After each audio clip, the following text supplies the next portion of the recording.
about my next Hot Talker, which has to do with Bernie Madoff. And look, we have a picture of Larry Levine up. And you're a striking man, Larry. It's not the one where you're behind bars, by the way. Bernie Madoff is in court right now. In fact, guys, if you want to take me out of this picture and put the shot of the courthouse outside the shot with all of the crowds of media waiting for Madoff to come out, this is in New York City. He's in there, and the judge is deciding whether or not to accept a guilty plea from Bernie Madoff to the 11-count criminal information filed by the government, which provides for a maximum sentence of 150 years in prison. He's also going to decide whether Madoff should be remanded or released on conditions of bail if the court accepts his guilty plea. Now remember, he's accused of a Ponzi scheme that collapsed the fortunes and savings accounts and investments accounts of thousands of people to the tune of $50 billion. Now, he is going to go to prison, so the attorneys say in this case, because he's pleading guilty to 6 of these counts. And maybe he's just given up. We don't know what the motivation might be. But he's going to do some time. We don't know how much because we haven't seen the sentencing post today. We'll learn about that. But in the meantime, where would he go?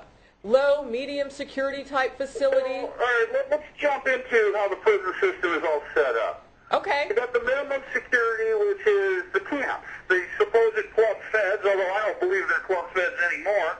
I did 10 years in federal custody myself at all the custody levels, high, medium, low, and camp. Let's jump up to the lows. Lows are dormitory living. You've got a double perimeter fence around them. Then you go up to the mediums where it's actually cell living. People are living in cells, but you get out of your cells during the day.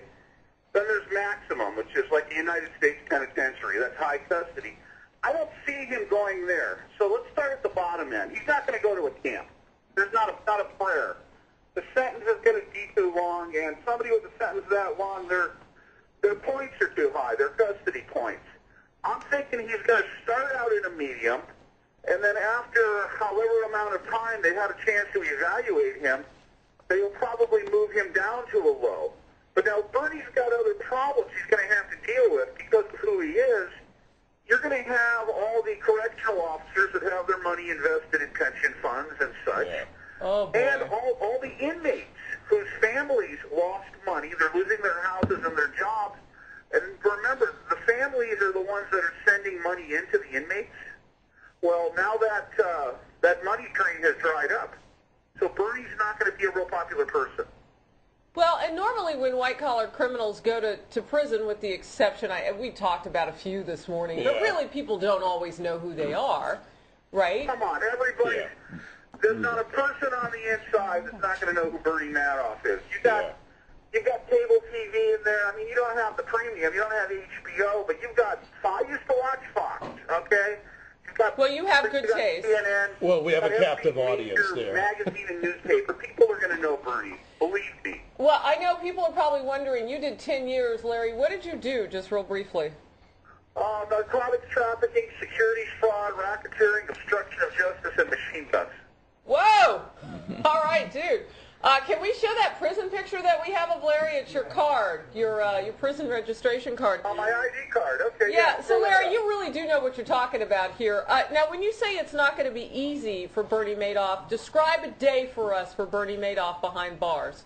Well, when Bernie, first of all, let's start at 6 a.m. Lights come on the dorm. Cop comes in, turns on the lights.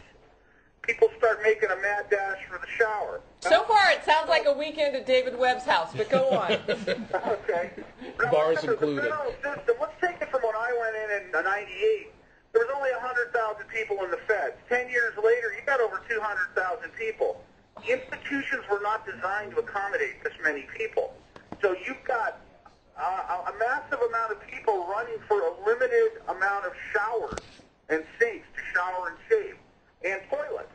So Bernie's going to have to wait in line to get his hygiene in order. Then he's going to have another, let's say, 15 minutes, 20 minutes to make his bed. He's going to have to make his bed with hospital corners. He'll probably be, well, let's see. If he's in a cell, he's going to have his toilet in the cell. But if he's in a dormitory living in a low for some strange reason, then he'll be using the group shower facilities and such. Okay. But he'll have to make his bed to whatever is prescribed in that institution, usually hospital corners. Then what they'll do is they will take the inmates to the dining hall in the morning for breakfast. He may have 20 to 30 minutes to eat and socialize with other people, but I don't see people socializing with him. And then he's going to go to whatever type of call-outs. The Federal Bureau of Prisons has established a call-out system where they post a roster, and on that roster it lists all your activities for the day, whether it be you're going to go to the psych, education, medical, whatever it may be. But precluding that, if he has a job, he'll report to whatever work assignment he has. And he could be a clerk, he could be working as a janitor, he could be working in recreation. Go ahead. Larry, let me cut you there. It doesn't sound so bad so far. So when does it get hinky for Madoff? Yeah. It gets hinky for Madoff because he's not going to have any friends. You got to remember, everybody in custody has problems. Everybody's stressed out. Everybody's looking at an outtake. Everybody's going home, okay? Or that's their goal. Bernie's not going home. He's going home in a box. That's the only way he's going home. The Bureau of Prisons calls it escape by death. He's not going to really have people to hang out with. And the outcasts are usually the people there for child pornography, child molestation. They don't have any friends. And I see Bernie fitting in with that group of people. I mean, I don't see where he's going. I don't see somebody assaulting him, really, because the institution's going to hold what's called a town hall meeting before Bernie gets wherever he's designated. They're going to say, look, nobody screws with Madoff because Madoff's under the radar right now. And nobody's going to want to be responsible for something happening to him. Not on my watch. Not on my watch. Exactly. Not on my watch. And everybody's going to want to, some people are going to try to cozy up to him, let's say, for stock advice. But the institution is just going to warn people to leave Madoff alone. Did you just say that some of the inmates and cops are going to want to cozy up to him for stock advice? Have they not been watching? He didn't invest in one stock for 13 years. There's a gentleman while I was in custody that had an $800 million civil assessment against him from the SEC. And he had done insider trading. He used to teach courses on the economy and stock trading and such. In prison? Everybody would sit in on the class, including the staff. This guy was brilliant. Oh, man. Yeah. You know, KT McFarland is here. One of our panelists is here, and she wants to ask you something. Yeah, honey, go ahead. Hi. What do you think? I mean, how grim is this going to be as far as, I mean, this guy is used to a very different life, you know, country clubs. Let's put it like this. Is he going to commit suicide? No, I don't see it because they might have him on psych watch. They might put him on psych meds. They might assign an inmate to be Bernie's pal. You never know. Bernie might be hanging out in a chapel. They'll be watching Bernie real heavy, okay? So even if he wanted to do something to himself, they won't let him?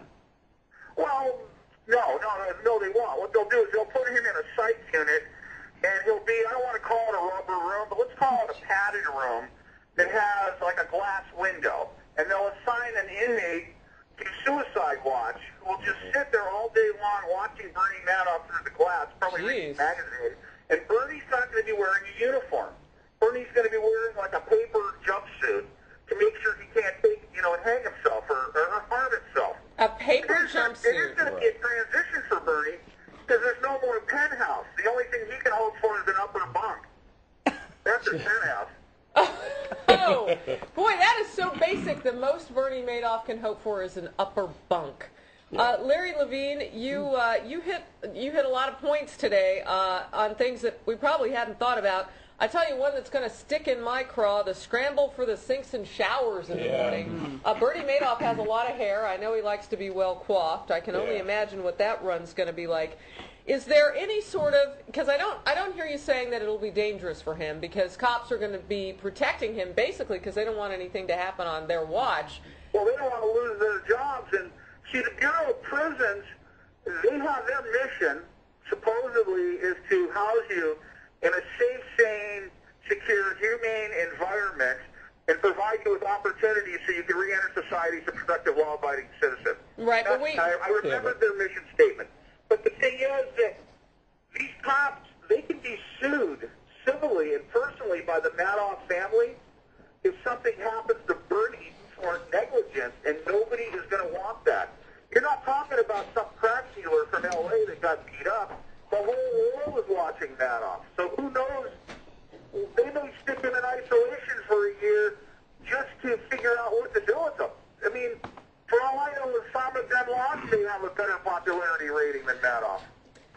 Larry Levine, you mentioned that he'll probably start off in medium security. Any sort of solitary confinement to keep him safe? Well, they call it the special housing unit, the SHU, and it's really not solitary. You're in with another inmate, and they could possibly put him there for his safety. I actually enjoyed being in there. They bring you your food, your medicine, your telephone. You know when you're going to shower. They bring you your mail. I consider solitary confinement kind of like a hotel with room service. All righty then. Larry Levine talking from the, well, not from. From experience. But from experience about living in the big house for 10 years. Larry, you now consult white-collar criminals down on Wall Street here in New York and all over the country. I bet your classes are very well attended. I would be curious to know if Madoff's people have contacted you. Actually, I was contacted by a representative of the Madoff organization, and I declined assisting him because I'm selective in who I help. I don't have a problem with people committing crime. I'd actually rather deal with a criminal because you know where they're coming from. You know you got to watch them. It's the honest people that I'm worried about because they could go either way. Look how Madoff, everybody trusted him, and boom, the guy turned. I view him like a child molester, somebody that hurt people. He ripped people off for their life savings.